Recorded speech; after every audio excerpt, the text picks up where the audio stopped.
if you're careful. So we will find out who's going to be on the play here in just a moment. It looks like Jesse Harper as he's taking a look at his hand first. And nothing official at this point, but we will see, of course, who does begin things in just a moment. Harper does not look too thrilled with his hand, knowing that this is the one game here for top 8, and Shane Anderson's going to send his hand back. Did not like what he saw, so Harper happy and will begin things, and Shane Anderson certainly not. As these two players do shuffle up here very quickly, we will talk about SCG game night one more time here before we do wrap up our coverage on Saturday. Coming in September at participating stores, which can be you. I promise it's not hard to sign up. 2 pins and 8 foil tokens per week. New pins and foils each month. This will begin every Wednesday in September. StarCityGames.com/game night is where you need to head for information, of course. You can also have your organizers email game night at StarCityGames.com. It is now worldwide. This got popular pretty fast, so we have it everywhere, not just in the States. Anywhere you want it, you can sign up. Again, StarCityGames.com/game night sign up to get more information. We hope you guys enjoy it, beginning on Wednesdays in September. Oh yeah, absolutely. It's I mean, there's already there's opportunities to play on the weekends without question, but it's always fun when there's a good opportunity to get together in the middle of the week. Especially, a little gaming after school. Oh yeah. Sign me up. So Jesse Harper leading things off with a Temple of Malady. Here is one of plenty. Take a look at the top card here. You saw Andersen with the less impressive Godless Shrine. It does have a Blood Baron in hand, which would be pretty useful. Underworld Connections. That's a good card Two too. of them. That's exactly what he's looking for. Particularly since Shane, his only answers are a couple of, he's got a couple of Banishing Lights, and then maybe he'll board in the third. Maybe he wants Deicide, but this is, in general, I think Underworld Connections is just top-notch, exactly what Harper's looking for. Saw a Temple of Silence there from Andersen before passing the turn back. Harper going to cast a Thoughtseize, wants to see exactly what's going on. There's a Blood Baron, a Sin Collector, and a whole bunch of lands. So there goes the Blood Baron. It's important to note, if you put Underworld Connections on a Mana Confluence, you don't have to take the damage. It's good to know. Whereas, you take the damage one way or the other. You're either losing the one from Connections or the one from Mana Confluence. But it's not like City Brass. If you put Underworld Connections on a City Brass, you'd be losing 2 each time. Sin Collector shows up to the party. It's going to miss. 2 copies of Underworld Connections and a Blood Baron with Scopa. A very nice hand here for Jesse Harper. Absolutely. This is exactly what he's looking for. What I thought was kind of curious, though, was why play a Mana Confluence there instead of the Overgrown Tomb? Yeah, but I think he's tapped. Yeah, he might be trying to represent some kind of a removal spell. He will take a draw here. Does have that untapped Swamp to lay down if you'd like.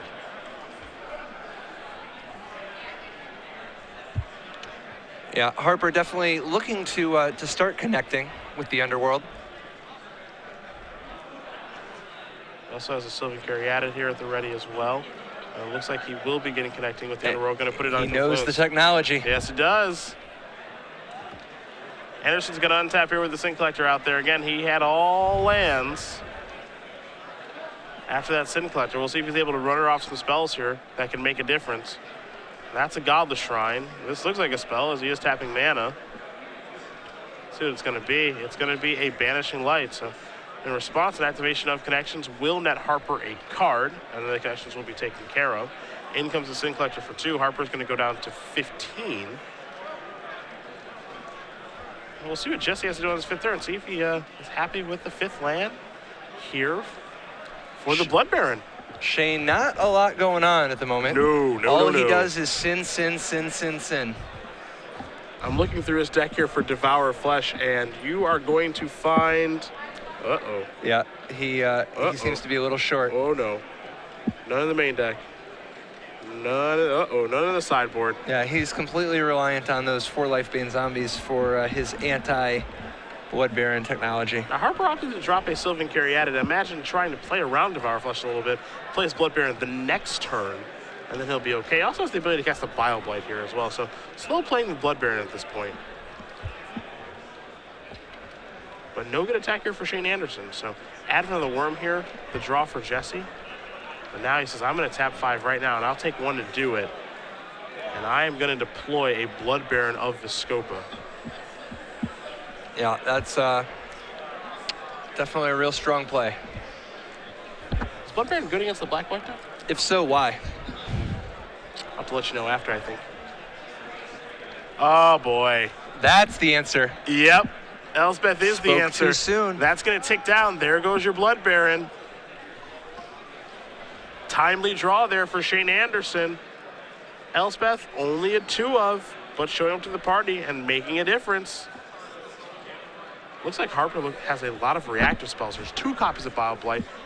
A Golgari Charm as well. There's an Advent of the Worm. He does have, so yeah, obviously his plan here is the Advent of the Worm, but he also has Golgari Charm to sweep the board, hitting the 3 tokens in the Sin Collector. But what's curious is he still hasn't played that other Connections. He's got another Underworld Connections, and he actually has just been slow playing it of sorts. Oh, Lifebane Zombie 2. That bites the dust to the charm. Golgari Charm's never and there he so sees good. the Golgari Charm. He knows he knows how it's going down. Go ahead, take up that Elspeth. I don't mind. I can take care of everything. And Shane cannot be too thrilled at what he sees. Doesn't even get a hit. Because Advent of the Worm you cannot take. So we can see a really big turn here from Harper, assuming the mana lines appropriately, of Advent of the Worm plus Golgari Charm at the end of turn, and then just move forward from there. And that's one heck of a turn. Yeah, this is the rock in a hard place that you've heard so much about. Elspeth will tick up to 2. Shane, seeing if any chance Harper wants to respond to the token making with Golgari Charm. There's an Advent of the Worm. A 5/5 is on its way here. And we don't see a charm just yet. As Harper will take a draw. There's a Goblet Shrine.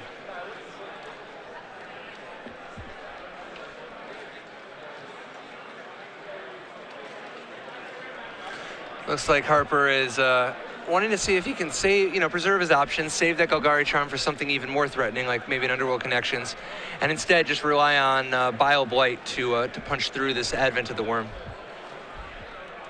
I'm just going to see an attack here for 5, so no removal spell beforehand.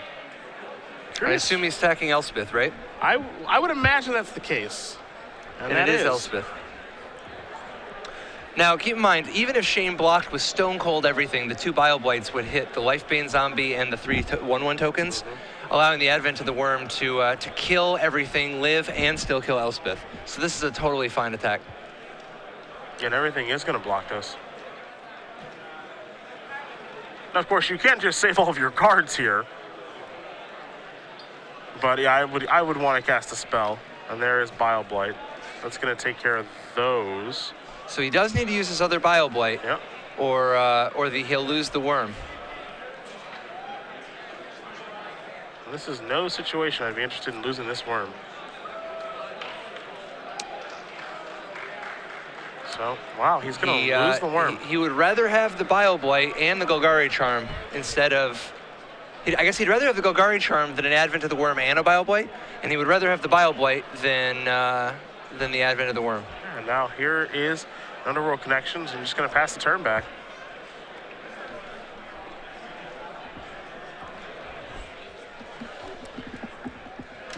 Shane Andersen, little long on mana though. He does have, he's got 2 Mutavaults going for him, so he's going to put a little bit of pressure on Harper. Harper though, a fistful of options, an Underworld Connections, still plenty of life, and quite frankly, in a commanding position. Looks to be the case, that's for sure. See if Blood Baron Viscopa was the draw off the Underworld Connections. Dude, why not? Absolutely. That's what I'd be looking for. Best card in your deck right now. Might as well draw it. And it does come into play. And it's nice. He still has mana to operate the Underworld Connections. Shane hoping to draw the one other Elspeth that he has in his 75. Here's 3 mana. Let's see what this is. That's a Sin Collector. Well, there are some targets here. The Bile Blight and the Golgari Charm. Yeah, I mean, Harper, definitely protected both of the Golgari Charm and the Bile Blight earlier, so it's nice to be able to hit one of them.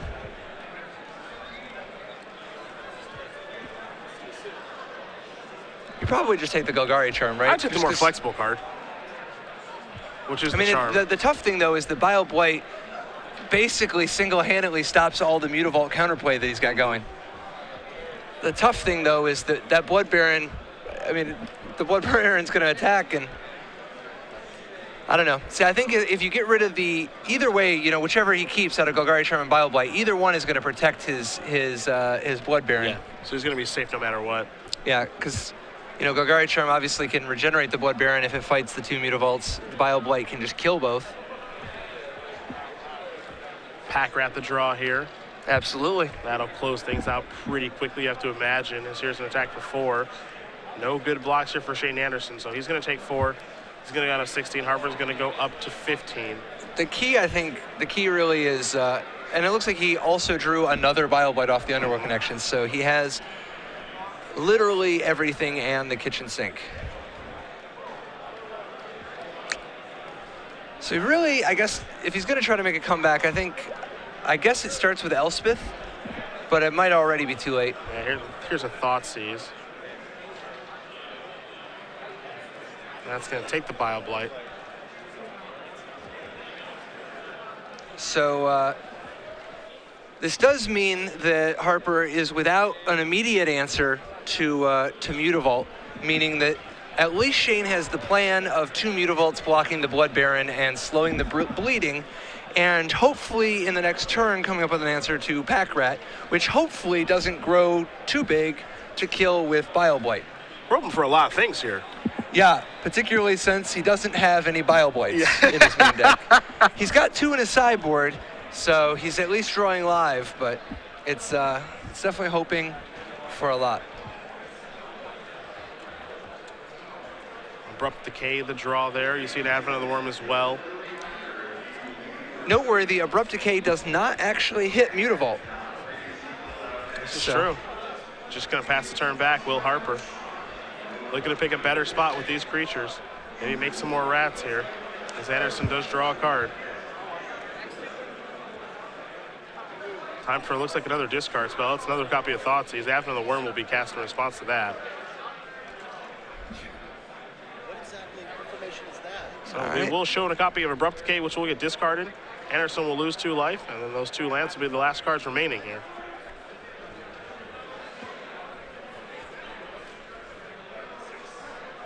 So Shane really needs Elspeth literally ASAP. Maybe yesterday. Yeah, but you know oh, okay. It looks like maybe Blood Baron is ready to trade with those 2 Mutavaults after all. What I think makes this play a little bit easier for Harper, I think his draw this turn was a Hero's Downfall. So if there's a double block here, it's going to get blown up pretty badly. And there is a double Mutavault activation. Looks like there will be some blocking here taking place. The tough thing, though, is that the Pack Rat is now just gone. Trading with a Sin Collector. Does he have 3 mana? Yeah, because if he uses his 3 mana, he can still get another Pack Rat and at least have that still going on. Yeah, that's fine. That looks like that's exactly what's going to happen here. So Blood Baron will take out that Mutavault. Pack Rat will trade with Sin Collector. 5 damage will come across from the Advent of the Worm, and there'll be a Pack Rat left after this. So some creatures will trade in combat here, but things do favor Harper greatly. Yeah, an Elspeth this turn. I don't even know if it's enough. Well, it kills both the Advent and the Blood Baron, and it leaves Harper with just a Pack Rat. The Pack Rat gets to kill the Elspeth the next turn, you know, but at least Andersen lives 1 more turn. Yeah. And on that next turn, he could draw a Bile Blight and then kill the 3 rat tokens that are able to be alive at that point. And then we need a deicide for the Underworld connections, I think. And then, I mean, it's going to take a certain string of cards. But I'm not sure that he even found the first step. You see Andersen taking a look at the graveyard here, realizing that he may just be beat. Underworld connections would help, possibly. Like if he goes Elspeth, minus, next turn connections, draw Bile Blight, the rats, and then just start, well, I guess he's going to need to, well, he doesn't play Great Merchant, though. So he's going to need Obsidian to start gaining some life. Andersen with 2 cards in hand, thumbing them back and forth, maybe realizing that his tournament is coming to a close here in just a moment. It's difficult to imagine that he could possibly have the Elspeth after the way that he has shuffle those two cards back and forth. It would take a very special kind of person to be able to tank for a minute after drawing the Elspeth and come out of the tank with, I guess I'll play the one card in my deck that lets me live another turn. Yeah, and kill your two best creatures. What I want to see is him just come out of the tank with two different cards that are awesome, that it was just like, didn't want to play it last turn, and I've just been waiting. Here's 4 mana. There's a Whip of Erebos. God, it sure would have been nice to have that last turn. Yep. Gain a little bit of life off the Mutavault the Sin Collector, just to have a little something, but it's too late. Yeah, it looks to be a lethal attack. Yeah, and that's going to do it. Jesse Harper is going to win this match over Shane Andersen. You can see Andersen is devastated. Harper moves on to 8-1-1, and with any luck, he ends up making the top 8. All he can do is shake his head in frustration in those games. Nice to see Junk mid-range representing. Yeah, it looks like there's a chance that we see Jesse Harper in the top 8, depending on how the breakers do break. But you can see just how much it meant playing for top 8 here for Shane. As you can see, he is frustrated. As we will come